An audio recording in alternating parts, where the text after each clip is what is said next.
Welcome to the DRF Sports Podcast, brought to you by DRF Sports. America's most trusted name in horse racing is now providing sports bettors with exclusive data, analytics, previews, videos, and expert picks on all major sports. Bet smarter and have more fun doing it. It's the DRF Sports Podcast, and now your host, Sheldon Alexander. Ready, set, bet. This is the DRF Sports Podcast. Make sure you like and follow wherever you get your podcasts. I'm your host, Sheldon Alexander. A reminder, we do this twice a week. On Tuesdays, we recap the week that was, and on Fridays, we make our picks. And to be honest, I'm kind of thinking, are we for real? A month into the NFL season already? But yet here we are. Last week, we broke pretty much even on the pod in terms of picks given out against the spread, but we also had some upsets like the Jets and Giants, just to name a few. But as always, if you're wondering why I'm telling you to check out drf.com/sports, it's because that's where you can get all of the information that you need, because the site's got the details and insights, power trends, line movements, team stats, and even more betting angles, including our guy Scott Grambling's weekly six-pack in both the NFL and NCAA. So make sure you check it out, drf.com/sports. That's where you need to be every day for all of the usual previews, plus we go in depth on this podcast. However you want your betting information, we've got you covered. On today's show, I need some help from my guy Matt in terms of getting over some of my picks this weekend, where I went wrong, what we got right, and how I'm going to get back on track for next week in week 5. It's a Tuesday edition of the DRF Sports Podcast, and it starts right now. Well, he's back yet again, and he saved my account this weekend with some great underdog picks. And of course, as always, there are some things that I didn't really listen on. When will I learn? But that's what makes this so much fun. The back and forth between us. Mr. Matt Russell is back, and we're a month into this NFL season. How are you feeling so far, my dude? Little groggy, first and foremost. Another late night Monday Night Football game last night. Not because the game was thrilling or went to overtime, but because we had a lightning delay in a dome. So, okay, sure, that doesn't make a ton of sense. And listen, you say I saved you, here or there. Here's why you don't listen sometimes, because sometimes I say things like Raiders plus 3.5. Now that line ends up closing at 3, so we get a little closing line value. But there was a point before that game started, as we were waiting for that game to start, where I sat back and I realized to myself, you have bet on John Gruden and Derek Carr going up against Staley and Herbert. And, just fundamentally, like, we try not to get too wrapped up in who the quarterbacks are as the be all and end all, and then to a lesser extent who the coaches are. But those two combinations, man, I'm just sitting there going like, we are going to lose this bet. Right. And for all of the, for everything that happens and, 21-0 start and like the Raiders, it's LA. So the Raiders show up fashionably late to their own game. Not really, the smartest move necessarily. But for all of that, it's still 21-14 with the Raiders having the ball. And of course, John Gruden decides, let's kick a field goal, right? Let's turn a one-possession game where we need a touchdown into a one-possession game where we need a touchdown. So listen, do we do stupid things? Yes. Do I do stupid things? Absolutely. But I think the point you made there was, little money line stuff, because we ended up splitting, the weekend from an ATS standpoint against the spread standpoint, right? And everybody likes to hype the record. We talk about the records, against the spread. But like, this is sports betting, right? This isn't just sort of picks and record keeping. And there's more than one way to do it, right? There's more than one way to salvage your weekend. So I was going to say, the money lines worked out to save us and get us up over, into the green, as they say. And also the teases, right? Teasers, like you have to deploy those. Those worked really well again this week, along with some props, all of the other stuff that we do that, you can catch over at @MRussAuthentic on my Twitter feed. All of that stuff, right? Like that's all part of the stew. So yeah, the ATS record was, 5-5. That's not ideal, right? Fortunately, it was a 3-2 week for me in the contests, so that wasn't necessarily a disaster. But yeah, there's just a bunch of other ways to go about doing it, and luckily, it was actually a pretty good week from that standpoint. Yeah, and you're totally right, because in a normal instance, I would come on and I'd be so rattled because I gave away a week 3 record of 10-6 to a week 4 record of 6-10. And normally you would see me on here and I'm like all depressed and mad and frustrated, but figuring some different things out. We're still building and learning and acquiring information about certain teams as we continue to go forward with this season. And hey, the money lines do help. I'll be honest. Yeah. The money line picks do help. Sure. And we will get to some of those picks, as this is a Tuesday pod where we recap the weekend that was in both college and the NFL. And I feel as if, though, we need to discuss the Sunday nighter. It was Adele's return. Sure. I don't know if you realize this. Adele's return. Yes. Oh, wait, it wasn't Adele's return? No? She's back from the other side. Or going to the other side. I don't know. I haven't gotten into the liner notes on what Adele's doing. Yeah, so we should probably lyrics, we should probably talk about this for the next full week, right? Because we're going to talk about a game in advance for a full week. We should probably talk about it after the fact for a full week. So agreed. Yeah, listen, it's funny, right? It's not a hard bet to make. If you sort of, not to say if you know what you're doing or whatever, but it's not a hard bet to make on the Patriots plus the 7 points, right? Like whether it's from a valuation standpoint where, I could never get past like 4.5 for that game, or, you watch some injuries pile up. Both, before the game, certainly, Rob Gronkowski, the defensive backfield for Tampa Bay as well. And so, you just got to go like, and, by the way, right, like we always know, especially on the Sunday nighter, right, once, there's some leverage on one side or another from a betting standpoint. We see the 95% of the money and the tickets and all of that sort of thing. It's like, okay, like I get why that's the case. I get why everybody's rolling in on it, but there's a very reasonable chance here that the Patriots cover this game. And if you can make that case, right, we had Belichick turning on the rain again. He did it, right? We talked about it last week. He pulled it off. He's controlling the weather yet again. Like the guy's amazing. But if you can make that case, right, like, and you're getting value, like you have to pull the trigger on that bet. Now you end up watching that game like just in a state of, I made the joke online. I was like a Duke basketball player, like in a defensive crouch, slapping the floor the entire game. Cause it's like, I'm part of the team. Like I'm trying to will them to a defensive stop on Brady. I'm trying to will them down the field as they nickel and dime it with Mac Jones.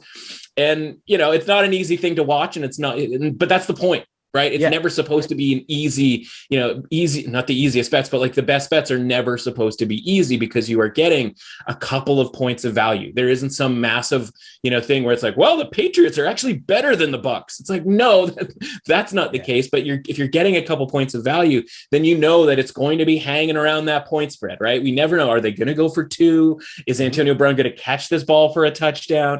All of that sort of stuff. Right. And so, that's all from the betting perspective. Right. And I haven't even said the words necessarily Tom Brady and Bill Belichick. But you know what? If we can't hype that, we didn't really talk about the hype concept of the game last week, but if we can't hype that game where somebody wins 6 Super Bowls and is with a team for 20 years and then goes away and then comes back, as a defending champion, like what can we hype at that point? Right. So like, I'm not beating people up. And the big thing was like, have you heard they're going up against each other? It's like, yeah, like why are like this is why we're talking about it? Like this is what we do here, right? Like, are we going to talk about Jacoby Brissett's return to Miami, or facing off against his former Colts? Like, no, like that's the dumb stuff, right? This is the actual good stuff. And so, I thought the game was outstanding. You get people needing like a 35-36, type score. I love that stuff, man, where every defensive possession, every score means something. Every time you get into field goal range, that means something. And if, somebody fumbles the ball while in field goal range, it feels like a catastrophe because you're giving away those 3 points. Like that's football to me. Yeah. And, I complain about the new era of football and having to adjust to, first one to punt loses. But like, that was really fun, throw a little rain into the mix and that's right where I want to be as far as watching a game is concerned. I agree. And for football nerds, I think it was such an interesting like chess match, right? Because Collinsworth did a good job of describing what Brady was seeing and how Belichick did a good job of of hiding what the defense was going to do, where the blitzes were coming from, what kind of defenses they were in. It was so cool to watch. And then even just the development of Mac Jones. Finally, they realized, hey, we got to just spread him out, let him do his thing, let him cook, essentially, right? And just let him throw those little... Yeah. And it was an interesting game to watch. And then you mentioned the 7 points, right? We both were here saying 7 points is a lot of points. They almost won that game. I was talking about money line sprinkles. Sure. They should... I can't say they should have won the game because, it's 4th and 3. You can argue back and forth. I personally was stunned that they went for the field goal there, but I also understand. And it's not like he missed the field goal horribly. Like it went off the upright, So that's why we're here. It lived up to the hype, came down to the wire. And I will say, I know you don't buy into this as much. I'm the cliche guy here. Uh-oh. But the football gods were not going to let Antonio Brown catch that touchdown. No, they weren't. It just wasn't going to happen, right? It's like, not this guy. Yeah. Not this guy. No, not this guy. Not right here. Not right now. Amazing game. And we almost cash on the money line, definitely cash on the +7, but from some good quarterbacking to some not so good quarterbacking. And I lost some bets on the weekend against the spread. Just follow me here for a second here. Lost a few bets against the spread on the Steelers because Big Ben looks a little more cooked than we give him credit for as the season goes along. Our guy, Teddy Two Gloves, goes down for the Broncos, and they go down to the Ravens. And then my guy with my squad, the Niners, lose to the Seahawks. But that game, it was a weird game. And obviously the big news coming out of that is Jimmy G hurt again. It was Trey Lance time. Now, a lot of QB issues for me this week, just a lot of things going down. But of those 3 things, which one do you think will have the biggest impact from a gambling perspective going forward? Just market wise, in terms of Big Ben being washed, no Teddy Two Gloves for the Broncos, or the Trey Lance era?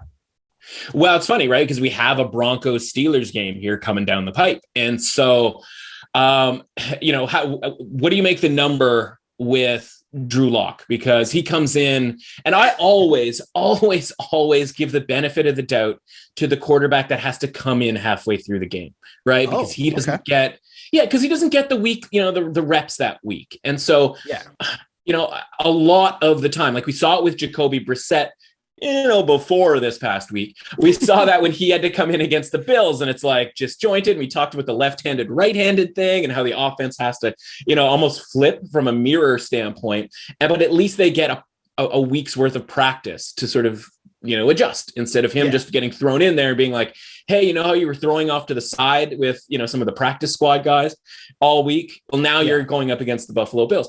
So it's the same kind of deal. So, listen, and Drew Lock is an easy punching bag, right? Like he's just a guy that we like to kind of make fun of because he's kind of a, goofy dude.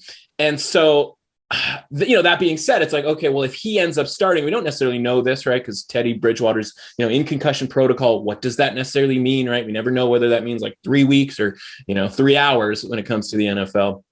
So, in general, I don't want to overreact too much, and maybe Bridgewater ends up playing.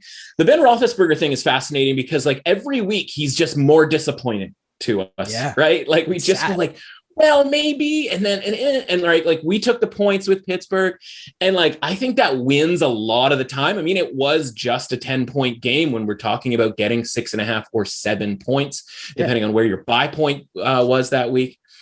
And listen.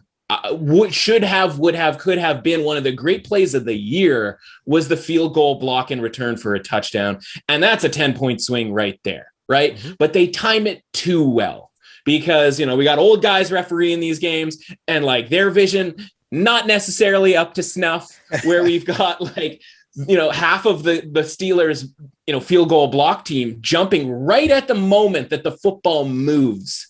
For the Green Bay long snapper, right? And then, of course, we, because we can't have nice things, the referee throws the flag that had to have been offside because nobody blocks a field goal like that. And it's like, well, they do if they time it perfectly. So I know I kind of got off track when it came to the quarterback thing, but I just wanted to, mention that because it's they had all kinds of opportunities to cover that game, even before getting to the whole Ben Roethlisberger and the Steelers offense just being flat out broken, right? Where you're throwing the ball on fourth down, 2 yards down the field. Like, it's infuriating. And the times that they do throw it down the field, right? Like, they're just a little bit off kilter as far as the timing and stuff is concerned. So it isn't just that Ben is like washed, because he is getting the ball down the field on a couple of shots. Yeah, it's just kind of messed up, right? Like the timing, and like Juju Smith-Schuster's not cutting just enough to the inside, and all of that stuff is going down where you're going, and listen, there's no run game to speak of and all of that, right? So like from an adjustment standpoint, like we're just going to consistently adjust the Steelers downwards, and we probably have waited too long to do it as much as we should, right? Like, because we keep having that belief that like the defense will carry the day, or maybe they'll get a run game going at some point or something along those lines, right? But the big one, right, is the Trey Lance situation. And we've heard now, like Jimmy G, maybe it's not that bad, and maybe he could even play this week, and like there's all kinds of chaos. I like the 49ers this week against the Cardinals. That is just my sort of like sicko, life of living, betting against the NFL, where it's like you have to kind of George Costanza it, right? Where you have to just kind of do the opposite of what you think you should be doing. And so, like I can be really snippy sometimes. I don't know if people know that out there. And I can come in and be like, whoa, 49ers fans, like, how's that Trey Lance life going? As he's just like zipping balls. Like, if Jimmy G was zipping balls a yard over people's heads, Trey Lance is zipping balls 4 yards over people's heads.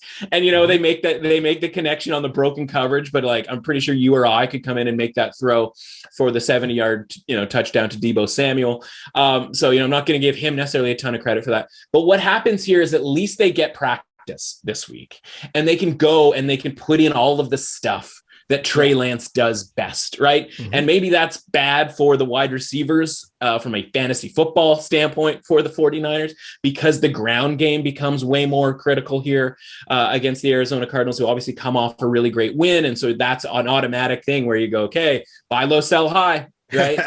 Buy low on San Francisco or sell high on the Arizona Cardinals. So we'll see if this number gets up to like a full 6, something along those lines, because San Francisco is going to be at least competitive in this game, and they have a week to install the Trey Lance stuff and just go Trey Lance offense. So it actually might be a negative if Jimmy G is not even necessarily ready to go, but like game time decision, like how much reps, does he take away from Trey Lance this week in practice? Like, I don't want that. I want 100% of first team reps to go to Trey Lance, and let's get him comfortable. Let's get the plays in there that he's comfortable with, the throws that he's comfortable with.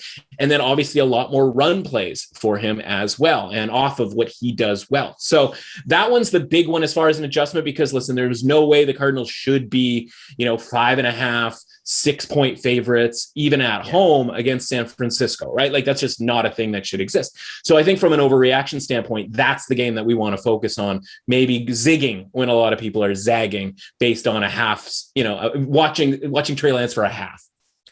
I like it. Speaking of the zigging and zagging, though, there are a lot of zigging and zagging this weekend in terms of the New York football teams, because I don't think a lot of people were riding with the New York football teams.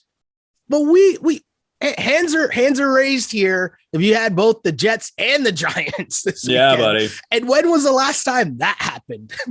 Like, seriously, think about that for a second, right?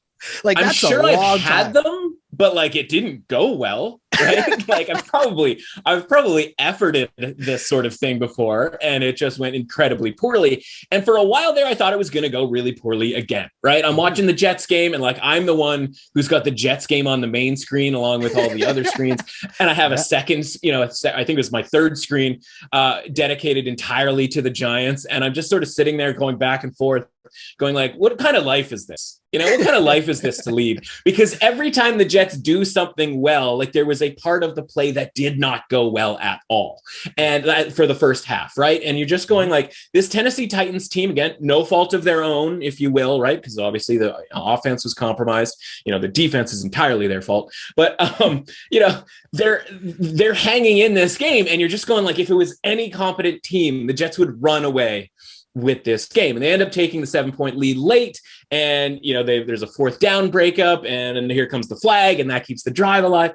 And it's just like the mother of all sweats, right? And meanwhile, like the Giants, Like they can't decide what to do on fourth down. They're kicking field goals and they're missing 36-yarders after not going for it on 4th and 1 or 4th and 2. And you're just kind of like, okay, like the coaching is going to screw this up. Like, I don't, the Jets coaching it's certainly suspect, but the players are also, pretty, green, if you will, pardon the pun. But the Giants, right? Like the players are actually pretty good. Yeah. Like Daniel Jones doesn't stink, right? It's just putting him in a position to succeed. And like, is Jason Garrett doing that? Is Joe Judge doing that? Are they making, positive expected value decisions out there? And the answer is by and large, no, but like they're pulling off plays, right? Saquon Barkley, like a deep touchdown, and like, it's all right there for the taking, right? And when we're talking about upsets of the week and like, our red light special, right? We're looking for teams who are ripe, right? They're ripe for a loss almost more than the team who is like going to do anything special from a rating standpoint, right? Like we figured the Jets were going to play to the top end of their rating. We figured the Giants were going to do the same because for whatever reason, the Giants always do that on the road or frequently do that on the road, right? And it's like, okay, well, that's great. They're going to play better. But like, is the other team going to play down to the bottom edge of their rating? And like, we kind of could figure out why Tennessee was going to. We saw the market move massively in that direction, which we talked about on Friday. But same thing with the Giants and the Saints, where you go, okay, the Saints need to sort of cooperate here by not playing particularly well, right? And it's like Kamara, you're always worried about him, but if you can focus on him, like you're forcing Jameis Winston to beat you, and you're forcing Taysom Hill to do things, and as long as none of those things sort of happen drastically, both teams are going to be in that game. And then it's just a matter of our boy Jabril Peppers winning the coin toss, highlight of the season. So absolutely watch that clip. We cannot run that clip because it's not family friendly. But he wins the coin toss and it's outstanding. And yeah, like, and you just sit there and you go, wait, hold on a second. This worked. Jets and Giants. Like, who would have thought, look at us. Here we are. And here we are. And so like, that was really outstanding. But again, it's more, it's sort of like 60-40 on like, who are the teams I want to fade this week? And can that other team like walk in to that opportunity, right? Can they pick up that opportunity and take advantage of it? And who knew, right? Like the Jets and Giants could both do it. I just want to emphasize the point too, because people might not realize how big survivor pools are. And the great call of last week of just avoid the Titans in Survivor, right? Because I know it comes down to wins and losses, but sometimes like, when it's that close, like, do you want to be in that mix? Like I was chilling, sitting back with the Bills and Chiefs, right? Yeah, like I had two Survivor teams sitting back, chilling, just like, ooh, very glad I did not take the Titans because I'd be cheesed watching that game and Tannehill get sacked out of field goal range yet again. And we talked about it, right? We talked about it with the Bengals, and the Bengals are the same case. And it's like, for me, I'm like, do you want to take the Bengals before they've proven anything, right? Do you want to take the Titans when they're not at their best? And I know that they're playing the Jets or whatever, but like, and that might be the best time to use them, right? And I still would argue, like, I don't know that there's ever a good time to use the Bengals. But again, if they end up being good enough to be in a top 20 team, then I'll find another spot to use them, and maybe that's at the end of the season where they're still really trying in week 17 or 18. But as far as the Titans are concerned, like I get, okay, they're playing the Jets, but they're also going on the road and they are handicapped from an injury standpoint. And like, why would you want the not best version of that team, right? So why I've stayed away from the Packers, using the Packers so far. And like, they still won the games, right? They beat the Lions and all of that sort of thing. But like, if I don't know that your offensive line is going to be able to protect, now the Packers have done a great job as far as protecting, but like, if I don't know that this part of your team is fully, capable right now, I mean, you look at the Bucks going forward with the injuries to their defensive backfield. It's like, do I want to trust the Bucks this week, for example, against Miami? Now you can look at Miami and be like, that team stinks, like Jacoby Brissett and like all of that sort of thing. And like, that all makes sense. But like, if it's just a bunch of backups back there with Winfield out and Carlton Davis probably out for a really long time, and you already had a couple of guys missing, and it's like Richard Sherman's off the street and some other guys now probably going to have to come off the street. And you're just like, that's not the Bucs that I want to be backing. Like, I know it's the Dolphins and I know they're at home and all of that sort of thing, but like, that's not the version of this team that I want to be backing. I'd rather take them against a better team later on in the season when Rob Gronkowski's back, when the defensive backfield's, figured out from an injury standpoint. So like, it's just not as simple as looking at the logo and being like, Titans better than Jets. Like, let's just take Titans, or Bengals better than Jaguars. Let's just take Bengals here. Like, make these teams prove to you that they are worth using in Survivor, and don't just get sort of blindly locked in on the sort of branding issues of the teams that you were both backing and the teams that you were fading as well. And in another example of things might not always be as easy as it seems, let's get to some of our big thoughts for betting and handicapping, right? And the Cards had a pretty big win over the Rams this weekend, right? They won pretty comfortably. Now, when you think of narratives, Arizona came in, they were 0-4 against McVay. That's over. The Cards are now a top 5 team in both offense and defense. Mm-hmm. So I'm going to ask you this question. How do you have the NFC West ranked right now at this moment after the Cards' big win? Yeah. And it's funny, right? Like, I write a column every week for The Score about how my ratings change, right? And how to evaluate, X team off of, Sunday's results. And do we move them up? Do we move them down? Do we not move them at all? Because again, fundamentally, it's one game. And we're getting to NBA and NHL season, right? Where it's like, and I'm going to tweet this out. You can lock this in, right? Schedule the tweet right now for after 4 games in the NBA season, right? Because what I do is I say, hey, would you evaluate this team? Pick a team, Lakers, Raptors, Heat. Would you evaluate this team after 4 games as strictly and maniacally as we value and evaluate these football teams after 4 games, right? And we talk about how that feels like they play the game over and over and over again throughout the week, right? Like, that's how insanely we sort of look at this. And so from a Rams-Cardinals standpoint, listen, that line closes, certainly we talked about how it started at 6. Obviously that was nuts. And then it goes down to 4.5, and that closed 4 or even 3.5 in some spots, right? So obviously a ton of sharp money on the Cardinals. We were on the Cardinals. We hit the money line on the Cardinals. That was one of them that we got this past weekend. And so, but the point is like, it wasn't such a lock that the Cardinals were going to win that game where they were favored. And if you played that game tomorrow in Los Angeles, do you think the Cardinals would be favored in that game? No, because they're starting from scratch again, right? 0-0. And so how do we evaluate that going forward?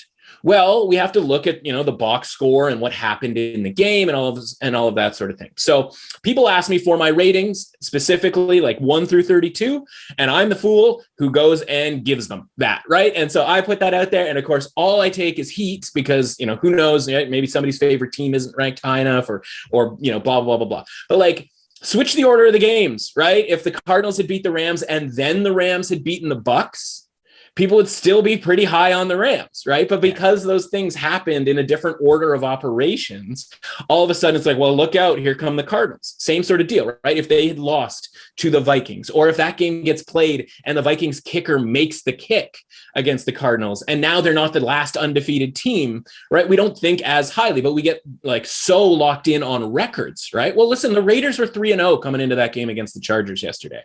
And, the Chargers were 2-1. So if we're just going off of records, then we absolutely should have, bet the Raiders and had expected the Raiders to win. So the point is like, even though that game happened going forward, if they play that game again, it's going to be the same. It's going to be the same or close to its spread. Maybe it's 3 instead of 3.5 or something along those lines. But look at this. The NFC West odds to win that division right now are basically a dead heat between the Cardinals and the Rams. And the Cardinals have an extra game. And the Cardinals have a tiebreaker right now, but we're still not ready to fully favor the Cardinals in that division over the Rams because the market realizes it was just one game, right? And we go into the box score and we look and we go, okay, well, how did the teams do? Well, the Rams turned the ball over twice and Arizona didn't. Okay. And so if we're talking about a 2-score, 3-score type of a game, if one team's turning the ball over twice and the other team isn't, that's going to be a pretty big deal, right? Like we can all, if we could just go back in time and you could tell me that the Rams were going to turn it over twice and the Cardinals weren't, I'd be like, okay, now we're going to really go nuts on betting the Cardinals, right? Like, and again, I bet the Cardinals. You don't have to sell me on how good the Cardinals are relative to the Rams, but we don't get to know that, right? And listen, there's a world when where the Cardinals turn the ball over twice and the Rams don't turn the ball over. And I can tell you that the score would be considerably different if that was the case. Then we get into yards per play. Okay, fundamentally on a per play basis, how did each team do offensively, defensively?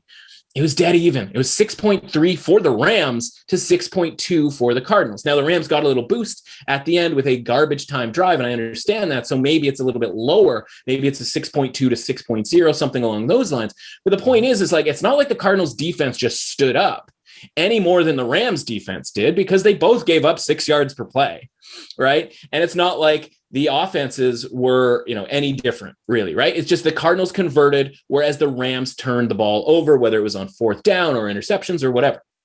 So when we look forward to the next game between these two teams, or any game going forward, these are the things that we have to evaluate in the box score, because any idiot, and I promise you, there are a ton of them, who just look at the score and just what happened this week, and they make bets off of that. Right. So they immediately are going to go to bat for the Cardinals this week. They are going to fade the Rams this week on Thursday Night Football. Same thing with Patriots and the Bucks. Right. And so that's just how, the meme, like, this is how we win, right? Like, this is how we win, by getting a little bit deeper and seeing what really happened in these games to try to come up with something predictive going forward.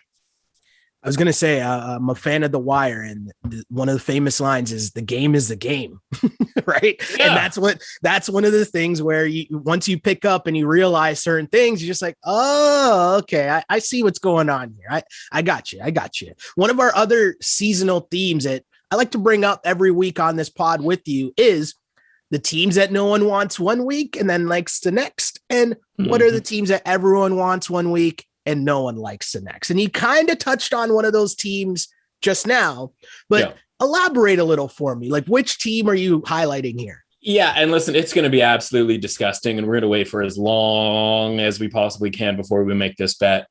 Okay.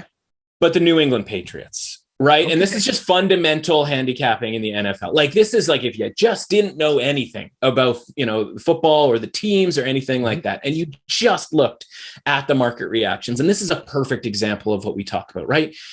If you go from a home underdog, right? And think about what a home underdog means. It means that despite the fact that you are playing at home, the market does not think you are going to win from a win probability standpoint, right? Like, they are convinced that the road team is so much better than you that they are going to win this game.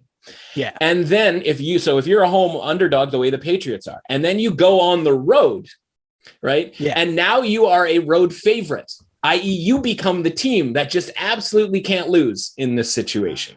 Right. And 6 days have gone by from where you could absolutely not win this game to now you can absolutely not lose this game. Like, that's a pretty wide gap in sort of potential results, right? Like, that means that, like, Tampa, and listen, they probably are, but like, that means like Tampa Bay is like 25 points better than the Houston Texans, right? Like, and it's just like, this is the NFL. Like, this is, these are all professionals, right? Like, we saw, I keep referring back to the Buccaneers Falcons game where you're sitting there going like, the Falcons stink, right? Like, there is nothing to say that the Falcons do not stink. And that's a 3-point game in Tampa Bay at the start of the fourth quarter a few weeks back, right? And that's, again, why we can sort of, base ourselves in some logic here when we back a team like the Patriots at home that nobody wants anything to do with. Well, now they travel to Houston. And remember, we talked about the Ravens game last year, the Sunday nighter. Belichick's controlling the weather. They managed to pull off the victory. Nobody can believe it. Nobody wanted anything to do with the Patriots. And who did they go on the road to the very next week?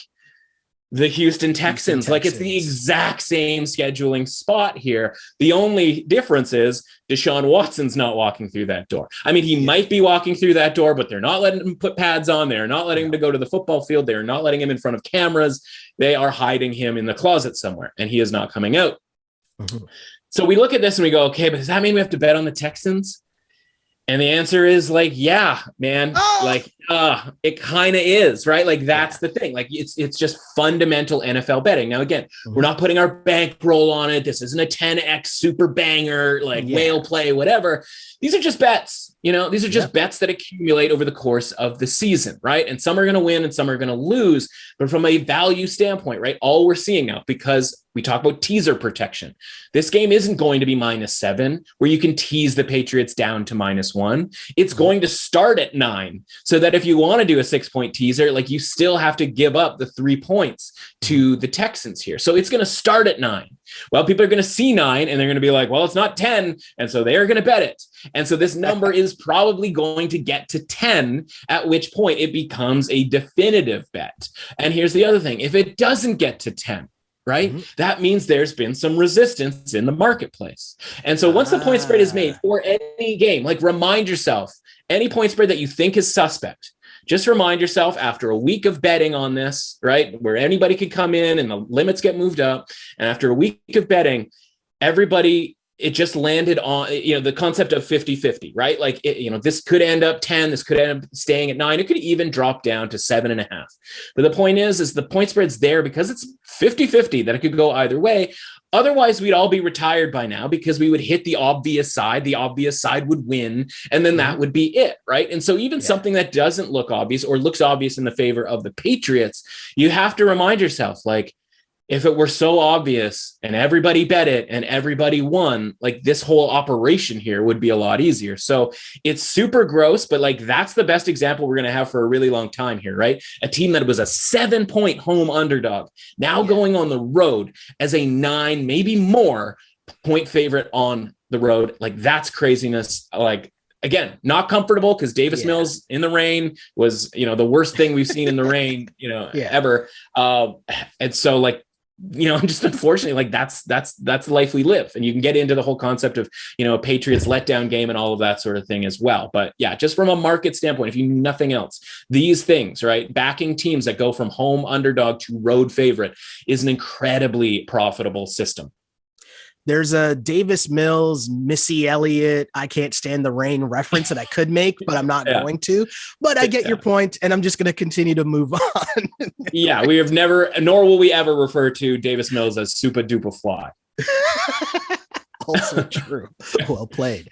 So we'll talk about some bad beats. Was there a bad beat this week that kind of stood out to you more than the others when you look at the Sunday sched? Yeah, this one is like way deep in the under the radar here. Okay. Falcons, Washington, like Falcons plus 1.5. That line moved up to 2 by close. That was a bad beat. Like not something that people were up in arms with. I don't know that many people necessarily even bet that game because it's the Falcons and the Washington football team. But the Washington football team, like they're doing the thing where they move the ball into field goal range. They are down 2 points. And all they need is the field goal to win the game. Yeah. And you'd go, okay, like, we're talking about Taylor Heineke. Like, let's just get the ball into field goal range, kick the field goal. And like, it would suck if you had the Falcons money line, but Falcons plus 1.5 in a pretty safe space. And he's running around and he rolls out to the left. And you're just sort of going like, all right, man, just take a few yards and slide, or like, let's get out of bounds here, stop the clock. Like, let's just work the clock down and like do the thing, which I felt like it used to happen all the time where the coaches would be like, okay, we're going to work the clock down and then we're going to kick a field goal and then we're going to win the game. And I don't know that wasn't even the plan, right? I still think that was the plan, but he turns and he sees J.D. McKissick on the far side and he just goes, you know what? He's wide open way over there. And he throws it over there. And you still, if you're a Falcons backer, are feeling pretty good that he's going to get tackled here with 35 yards of green grass, if you will, in the way. And like, he does the dive to the pylon and like gets it, barely gets in. And you're sitting there going like, Falcons plus 1.5 was like really good. Like we had it all planned out, right? We're going to get it down, kick the field goal, move on with our lives. And no, right? And now it's okay. There's 2-point conversions and Matt Ryan's got the ball back. And like, listen, it's Matt Ryan without, much in the way of timeouts. I think he might've had 1 timeout, but you go, okay, like you can now lose the ball game here, Washington, right? Like the best chance, their win probability is basically 100%. If he gets knocked out of bounds at the 1 yard line, right? You take a knee, you kick the field goal and we move on with our lives. And so it's one of those where they review it and like the Falcons are in theory not wanting him to score, but like Washington also shouldn't have wanted him to score. Exactly. Right. But he scores anyway. And so for me, that was a bad beat. That wasn't like, people were flying all over the internet, going nuts about. And this wasn't necessarily a bad beat, but like, I think it's worth mentioning just before we kind of move on here. But like the Lions and Bears, we were on the Lions +3.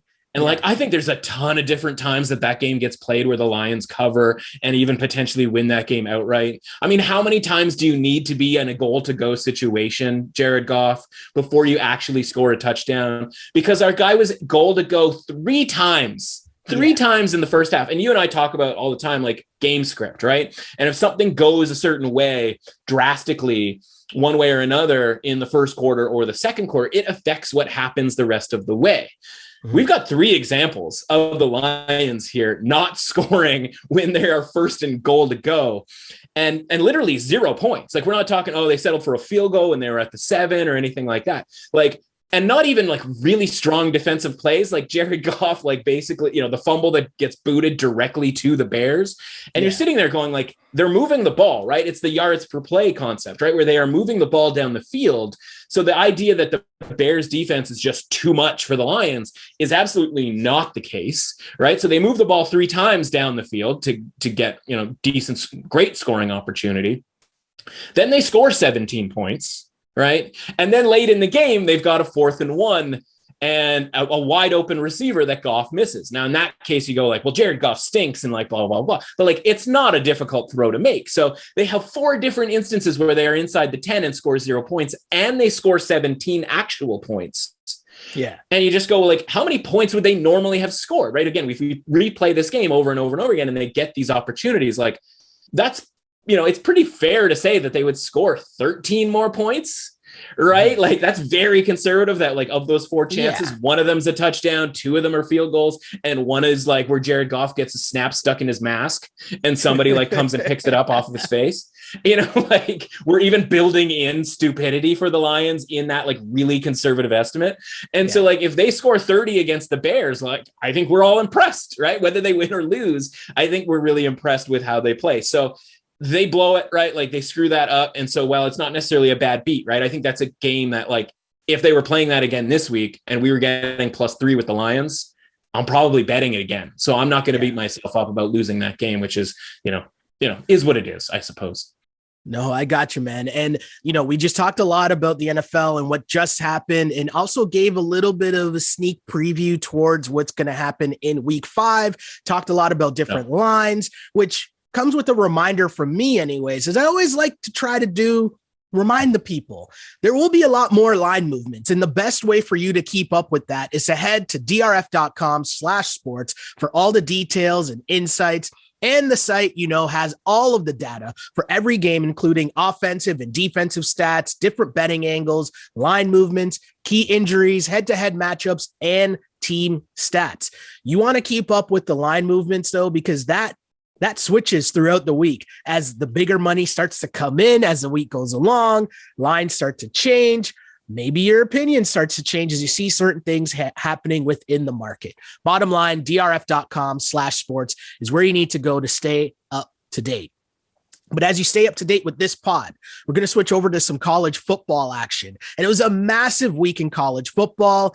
And, our hurry up offense did all right. We were okay. We're still cooking at 60% for the season. We'll take that, obviously.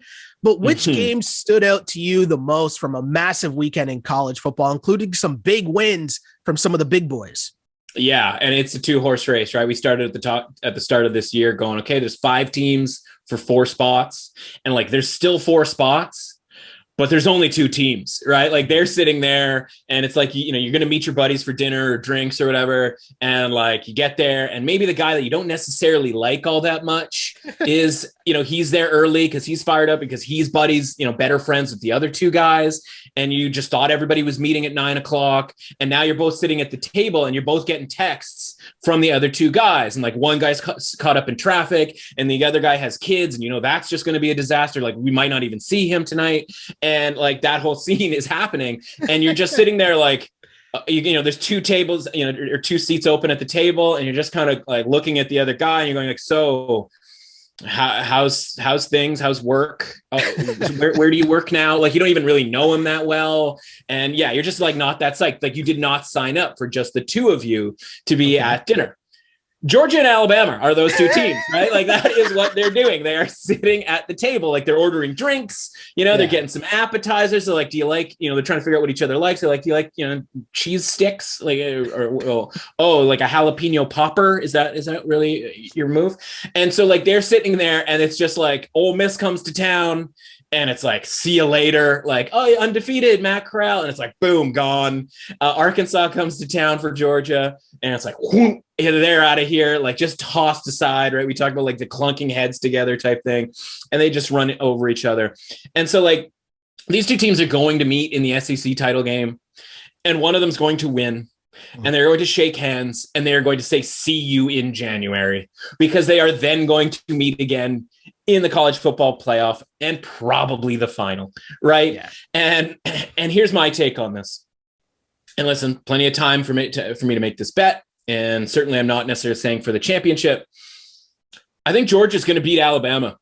I think Georgia is going to beat Alabama in the SEC title game. And if they don't, I think they're going to do so in the national championship game. And a lot of it stems from the idea that this Georgia, everybody but the quarterback is awesome on Georgia, right? Like, everybody on, like, just put, like, if the Jets and Giants hadn't won, we'd be looking to replace the Jets or the Giants with basically all of Georgia's offense and defensive line. And I'm not sure there's a ton of NFL coaches that would be against that, right? Like, they might trade their entire trench units for what's going on over at Georgia right now, because you knew 5 seconds into that game, well, maybe more appropriately 5 minutes, that Arkansas was in really big trouble, right? And fortunately for us, we were on top of the Alabama situation where we knew that like Lane Kiffin coming to town and the big scary offense wasn't necessarily going to fly against the Crimson Tide. I wish I had felt the same way about Georgia, but because the quarterback situation is so dicey, where JT Daniels is in and out, and like you're just not confident that they can throw the football, they might not have to. And we saw Florida run all over Alabama. And so it's not like any team can do it. This isn't the NFL where you're wondering why the Eagles didn't run the football more against the Chiefs, because everybody can run the football against the Chiefs. This is, if you have really, really good players, you can run the football against Alabama. And Florida has those players, and Georgia absolutely has those players. So that's probably going to end up being an ugly game. But moreover, like, I'm not loving what I'm seeing from Bryce Young. Like, I'm not afraid of Bryce Young. I'm afraid of everybody Bryce Young throws the football to or hands the football to when it comes to Alabama. But Georgia is the team that can match up with those guys, right? So it looks like Florida is outclassed athletically in the first half against Alabama. They tighten things up and they get it, a tighter game in that second half. I don't think it's ever going to come to that where Alabama is just going to be blowing out Georgia, right? So I think that game, when it happens, again, a little far down the line here, but that's just the conclusion that I've come to watching both of these teams, that the adults on Georgia are absolutely capable of running with the Crimson Tide. So, two horse race. They're waiting for dinner. They're just trying to figure out, are our friends going to show up? Do we have to call somebody else here? Are we going to have to, maybe there's some ladies at the bar that we need to talk to? Like, they're looking to make alternative plans here. We just don't know who these other two teams are going to be just yet. Well, maybe one conference that wishes they were maybe a little more in the mix is the Pac-12. Some interesting action there in the Pac-12. I know UCLA has been, I keep bringing this up every week. I feel like every week when we talk about it, I'm always like, UCLA has been a talking point for you. I feel like the whole season, but just in terms of the Pac-12 in general, UCLA goes down to Arizona State. Was that the biggest thing, or was there something else going on in the Pac-12 as well? Yeah. Very sly way to ask that question. And you're right. Yeah. I mean, UCLA, like, they go and, it's Chip Kelly and it's LA, and like, you want them to be good, right? You want it so badly to be good. Maybe USC ends up being good, and maybe they're both good, and it's all relevant and all of that sort of thing. And then UCLA gets knocked off by Fresno State. And then we get this game. We talked about it. Talked about it a couple of different times, right? The Arizona State UCLA game. We're going to figure out who's who and what's what in the Pac-12 South. And we did. Right. And we talked about it, and we had Arizona State, on the podcast on Friday. Arizona State cleans out UCLA, and we see what Arizona State is capable of, and it makes their loss to BYU that same night as, Fresno State beat UCLA. It makes that much more frustrating because you go, okay, like the talent is there, and like if they could just, you know what I mean? Like if they could just do it, they've got the claws, they've got these fangs, and if they could it's a bunny and like the whole thing. And so you just go like, just don't screw it up. And that's the entire Pac-12, because like you said, the big story really, because that UCLA and Arizona State wasn't quite the game we had hoped it was going to be because those two teams had lost. Oregon, right? Oregon loses to Stanford. And it's again, like we're barely into October and already everybody on the Pac-12 has a loss.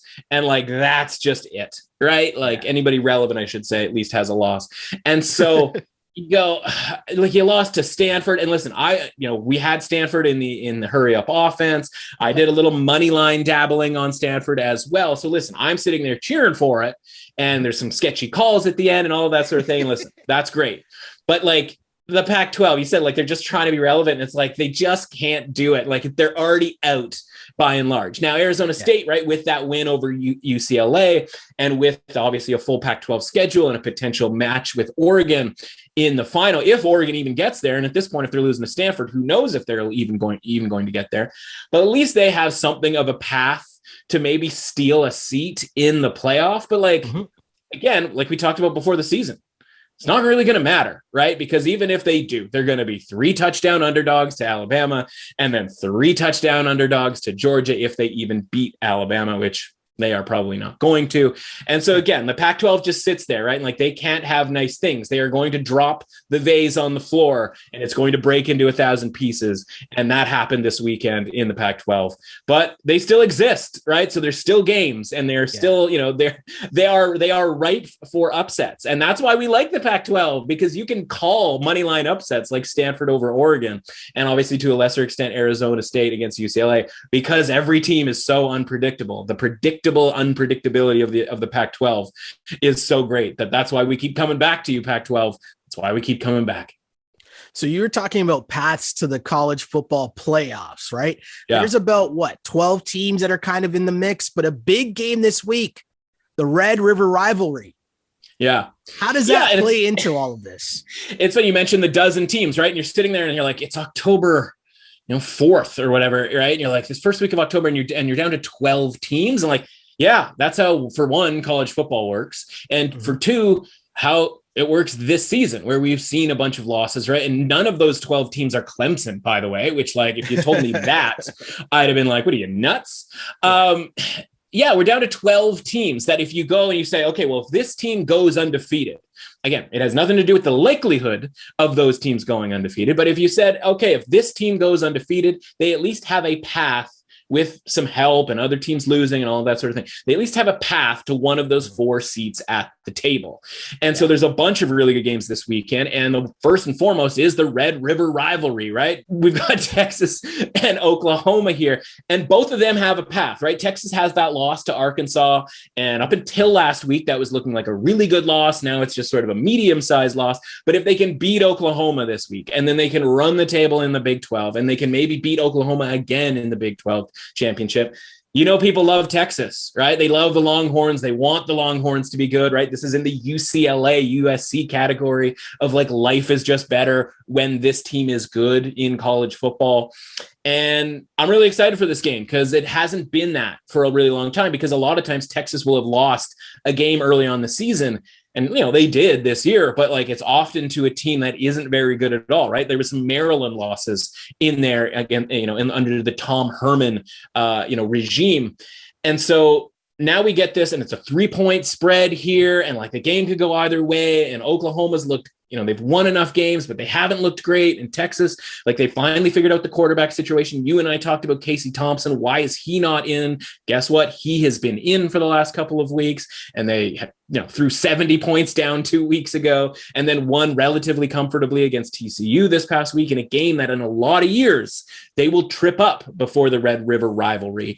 And so I'm really fired up that you're going to get your boy Gus Johnson in this game. He's going to be just yelling Big 12 football, and like he's going to be fantastic. So that game I'm really excited for. But these are 2 of the 12 teams that have a path to the championship here. And one of them is going to stay on that path with a win, and the other one is going to be on the outside looking in. I love it. And another race that we've been keeping an eye on is the Heisman Watch. Who's the front runner now in this crazy race to win the Heisman Trophy? Yeah, it's funny, right? I look at the odds and it's still Corral and Young. Mm-hmm. And like, I don't know how closely you watch that game, but like, we're going to give the Heisman to Matt Corral after he does virtually nothing for 3 quarters against Alabama. And like, that's his showcase. Now I know he was, they beat up on Louisville on that Monday night game, the very first week of the season. But like, I don't know that we're going to see Ole Miss again in a sort of featured presentation type of a thing. Right. And so I'm looking at Corral and I'm like, I just don't see, somebody has to be the favorite. Somebody has to be the front runner. And in this case, like Corral and Young are still there. And we've talked about Young. Like, I don't know how at this point you just give him the Heisman because he's got this best skill position players of everybody. Right. And I don't mean to sort of besmirch his good name here, but it's not like, listen, we saw it with Mac Jones last year. They eventually just gave the award to Devontae Smith. And it's like, yeah, because the skill position players are so good. So I just think there's opportunity here where somebody is going to pop up. And, we've talked about Desmond Ridder and like, obviously the Cincinnati victory against Notre Dame, like that helped his cause a lot. Now it would have been great if he had 5 touchdowns or something like that. But if you can go and have an interview before the game and say, we're going to silence South Bend, right? We're going to go to Notre Dame, an undefeated Notre Dame. Again, debatable on how good that team necessarily is. But like, if you say that ahead of time and then do it, where he is literally running into the end zone and throwing up the shush on Notre Dame, like, isn't that the Heisman moment so far this season? I can see the ESPN montage right now. Yeah. Like, I mean, he was this close to doing the Heisman pose. Now, maybe that comes over the next few weeks, right? Because now he goes into conference play. They did what we asked them to do. They went on the road to beat Indiana. They went on the road and beat Notre Dame. And now it's just a matter of, okay, can you go undefeated? So speaking of, the place at the table, that's going to be a situation where Alabama and Georgia, and like they both know Cincinnati, but they weren't invited to dinner. They just happened to be in the neighborhood. And all of a sudden, like Cincinnati's at the table and they're like, I guess we're having dinner with Cincinnati. And so if that ends up being the case, right? And we're sitting there going like, Matt Corral, like, isn't that the guy who like didn't really do all that much against Alabama? And then we're looking at going like Bryce Young, like, okay, cool. And especially maybe he loses to Georgia in the SEC championship game. And then you're sitting there with a potentially 12-0 Cincinnati team and Desmond Ridder, who now has the opportunity to kind of catch up from a stats standpoint. Like the just win games are over. And now it's like, oh, you get ECU? Like, let's throw 5 touchdowns against them. Like something like that, where we're going to pile up some stats here. I still think Ridder has an opportunity, but I've got a different guy here. Okay. So we've talked about Georgia and the idea, like the quarterback, like we don't even really know who's going to play on a week-to-week basis. You can't, you're not going to give it to one of the running backs or one of the defensive players. That's just not a thing that's going to happen, right? Penn State, Iowa, we're going to talk about this game on Friday. That's another path game, but it's another example of quarterbacks that we're just not that psyched about. None of those guys are like, Heisman candidate, right? So some of these top 5 teams don't have the quarterbacks that normally the top 5 teams have. Yeah. And so if it's not going to be Desmond Ridder as like an MVP candidate type of thing, it's just going to be a guy who's putting up gaudy statistics, right? Where we're just going to look at him and we're going to have like, he's doing what? And it's somebody that we haven't really thought of. And so I'm going to put forth to you a gentleman over with the Pittsburgh Panthers, their quarterback. Yeah. Okay. Pickett, which is just an unfortunate name for a quarterback. However, 19-1. Touchdown to interception ratio right now for Pickett. In his yards per attempt, he's got 10.3. That is like outstanding, first and foremost. It's second in the country to, I believe, Bryce Young, who again is going to have a really high yards per attempt because his players are so good that they break, all kinds of runs. But he's 4th in the country in yards right now, right? Yeah. And so like, do you need to lead the country in yards? No. Does it help? Absolutely. Yeah. Right. Or being close by. So, he's racking up the yards. He's about to get into the ACC schedule, which means 2 things, right? It's going to get tougher, but it's also going to get more, there's going to be more focus. Yeah. And as we've talked about, right, the ACC is absolutely up for grabs. So there's a decent chance he and his Pitt Panther team end up in the ACC title game. right, with a couple of victories. They have Clemson at home, right? So they have these showcase games down the stretch here. And Pickett's already got a 19-1 touchdown to interception ratio, which is by far the best in the country. He's a guy who's a pro type of prospect, right? They've talked to him with him about how he's met with Peyton Manning, and like he's got him on speed dial basically, right? So the story kind of eventually writes itself. Now we're not looking at Pittsburgh right now because they haven't had a signature win, but if they start piling up victories and find themselves in an ACC championship game where you're playing the very last weekend of the season, right? Like that matters, especially in a wide open race. If you were playing in that final weekend where it's championship weekend, and hypothetically you do well, that will help your case. He's 40-1 right now. And that's wide open, like in a wide open race, like that's a really good bet for a guy who's, again, 19-1 from a touchdown to interception ratio. The other one I'll mention from a running back standpoint, Bijan Thompson. We're going to see him in the Red River rivalry this weekend. I can't believe how well I'm saying Red River rivalry so far. Bijan Thompson. Don't jinx it. Don't jinx it. I know. I really went for it on that last one. Bijan Thompson's 40-1. And again, we've talked about them mix and matching with regards to the Texas quarterback situation. Bijan Thompson's going to be the reason why they beat the Oklahoma Sooners, and they're going to do so on national television, and that's going to propel them. We talked about how much people love the Longhorns. So there's a couple of 40-1 shots that, we've already got our ticket on Ritter at 66-1. We've been riding that, and Bijan Thompson could be the best running back this year. And again, if Texas wins, that's going to go a long way to help his cause. And again, Pickett is the guy that I think from a stats standpoint who will get some chances on the big stage. We could see some major movement in that market for him at 40-1 right now. He could be 10-1 in a couple of weeks. Hopefully a lot of DBs don't Pickett versus Pickett for your pick. Nailed it. On it. Something like that. There's something there. I messed it up at the end, but there's something there. I was trying to hit you with a bar. Let's keep things going to stop my terrible rapping skills here. But we'll do some picks. That was the link right there, right? There it is. Pick it into now we're going to pick. We've got 3 games, and now we're going to pick it. Or whatever. See, I messed it up. I messed the whole thing up, but it's okay. Listen. We'll keep it going. We'll keep it moving. NCAA picks. Coastal Carolina -19 at Arkansas State. Right. What? That's a lot of points. It's a lot of points, my dude. And listen, I'm not in the business of laying 3 touchdowns on the road with a football team. Mm-hmm. Until this week, but this week, right? And so listen, this Arkansas State team, we had relatively high hopes for earlier on this year. First game of the year, they played with Memphis, right? They were right there with them. Both teams scored 50. Like, we're like, okay, this Arkansas State team, they had lost their coach and their quarterback who had gone to sort of a better gig, if you will. And we're like, okay, like this Arkansas team has a shot. And then they go up against Washington and they do not score. And that was a Washington team that we were like, this team really stinks, right? And so we thought we had something with Arkansas State at that point. It turned out we did not. And so now if you look at their travel schedule, right, they go all the way up to Seattle, Washington from Arkansas. They come home, then just go over to Tulsa, Oklahoma, not that far away. And then they go over to Georgia and they play Georgia Southern. And they get absolutely trucked by Georgia Southern, a team that just fired their coach. They had a lot going on there with like guys doing shotgunning beers on the top of buses before games. Like they got blown out by that team, right? And it's because Georgia Southern runs the triple option. And to me, it just looks like an Arkansas State team that's exhausted, right? Because when you give up 50 to a triple option team who just by nature is a ball control, like run the clock down, like type of an offense, if you give up 50 to that style of a team, you're probably not that interested in tackling, right? And now Coastal Carolina comes to town and they're going to do it a little bit differently, right? They are going to do it quicker. Right? They are going to throw the ball on Arkansas State. And so they could be up 21 here by the end of the first quarter, certainly by the end of the first half. And I just don't know that Arkansas State has the, let's use the term gumption late in the game to try to, to be able to backdoor this. And so this is going to be one where you think you're, sort of sharp here and you're waiting and you're like, maybe you get 21 points and you take that. And then by the second quarter, you're like, oh my God, they are going to get run off of their own field.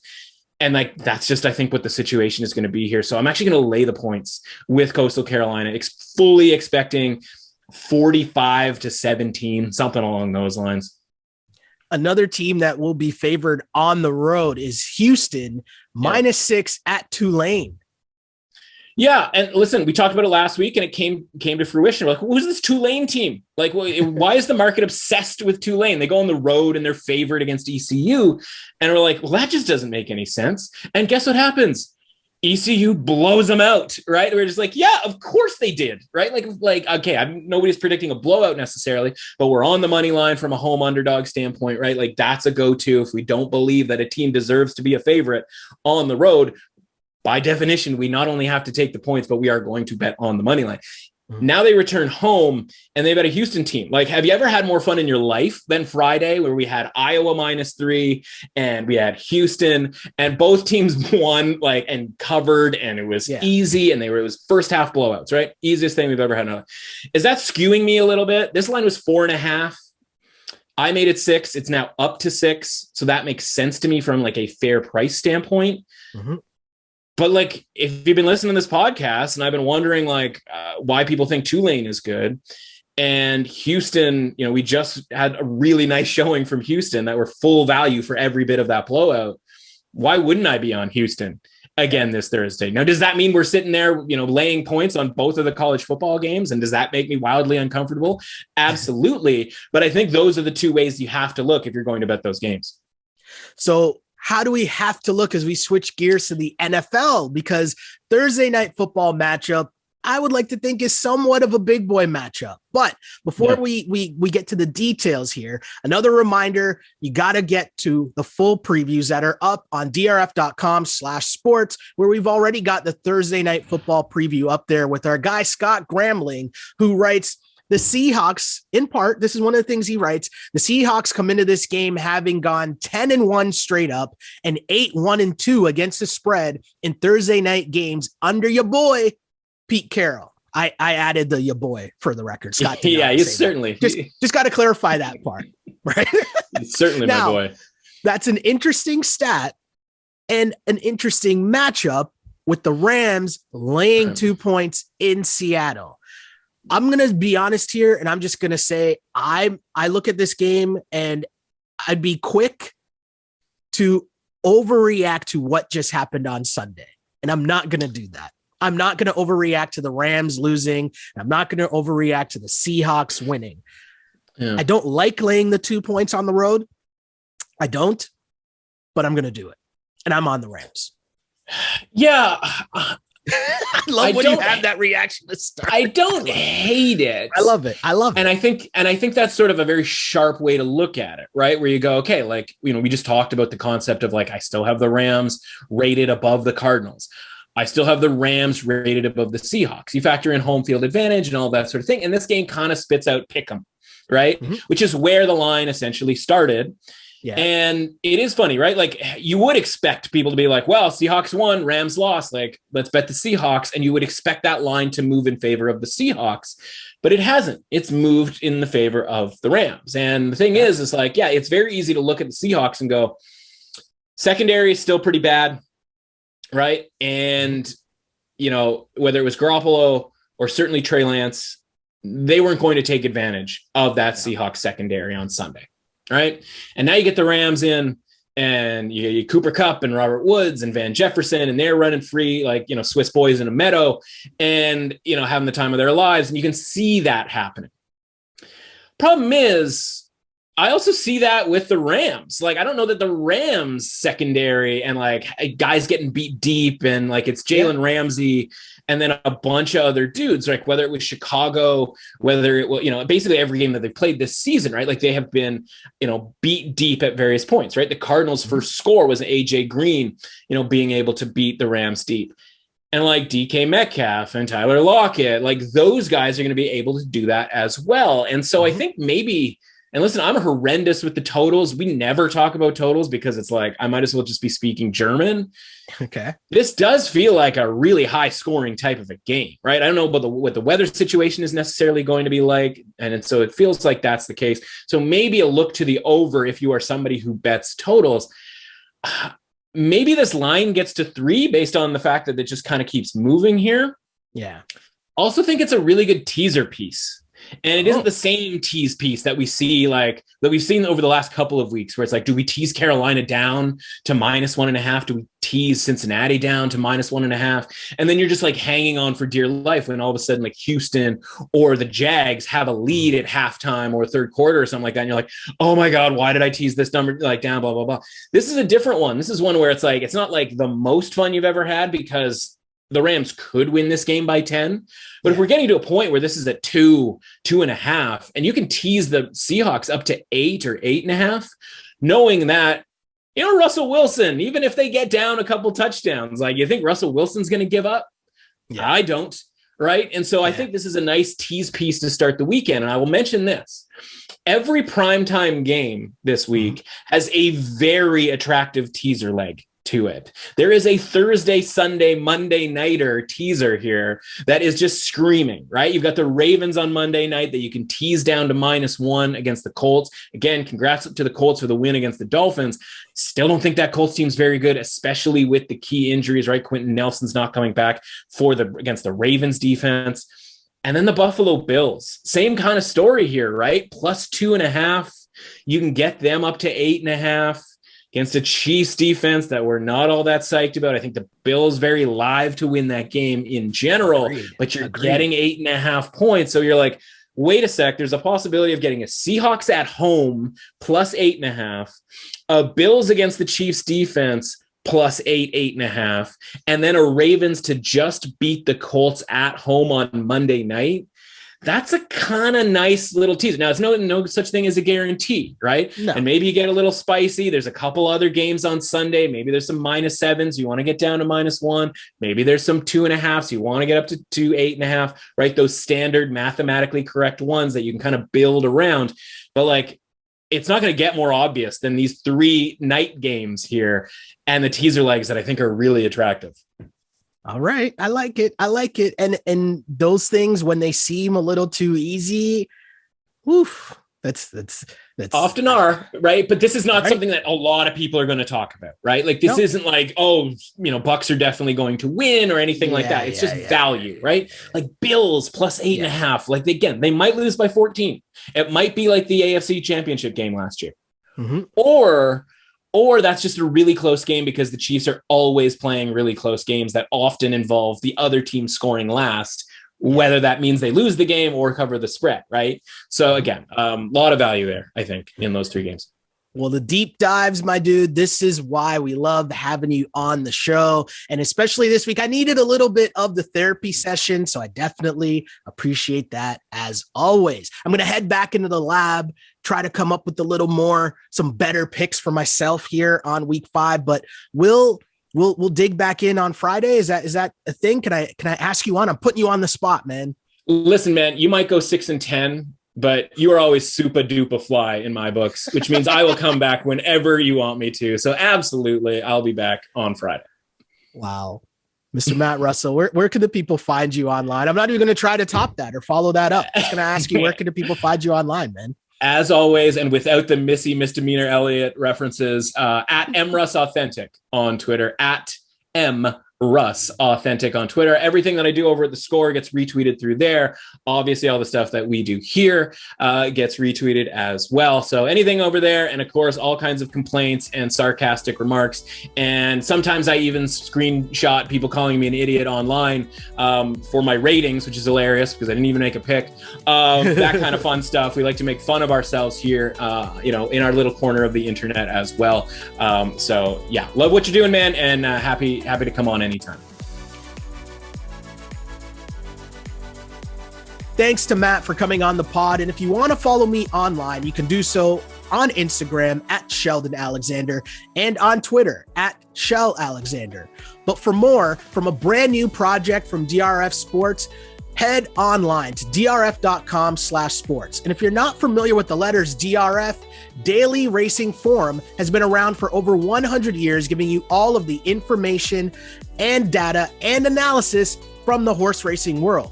But now we're taking over sports. So if you want coverage on every football game, as well as the NBA, the MLB, and more, head to drf.com/sports for all the details and insights. And the site, you have to remember, has all the data on every game, including offensive and defensive stats, betting angles, line movements, key injuries, head-to-head records, and team stats. The DRF data is what powers our power trends. So if you want to see which trends our analysts have selected, follow us on Instagram and on Twitter. If you want to access the raw data, that's where you got to go to drf.com/sports. The usual previews plus our in-depth analysis that you can get twice a week on this podcast. However you want your betting information, we've got you covered. But as mentioned, my name is Sheldon Alexander, and I'd like to thank you for tuning in once again to the DRF Sports Podcast. And until next time, see ya. Thanks for listening to the DRF Sports Podcast. Please subscribe, rate, and review the show. For more sports betting advice, go to drf.com/sports and follow on Twitter at @DRF_sports.